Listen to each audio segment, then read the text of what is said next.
విరబోసుకున్న జుట్టు, నిప్పు కణికల్లాంటి ఎర్రని కండ్లు, బయటకు చాచిన పొడవాటి నాలుకతో ఉగ్ర రూపంలోని మహంకాళి ఆకారాన్ని తెలంగాణ గ్రామాల్లో మైసమ్మ అని పిలుస్తారు.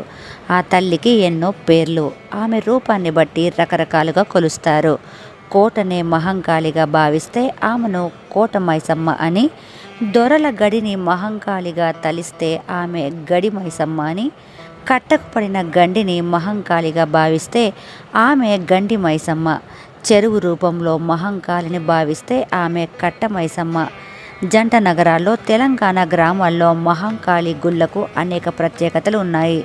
ప్రతి విశేషంలో ప్రకృతే ఉంది, ప్రకృతే దైవమనే సందేశమే ఉంది. గోల్కొండ గుడిలో జరిగిన తర్వాతనే మరే గుడిలో బోనాల పండుగ జరుపుకోవాలనే ఆచారం వల్లే ఆషాఢం నుంచి శ్రావణ మాసం వరకు బోనాలు జరుగుతాయి.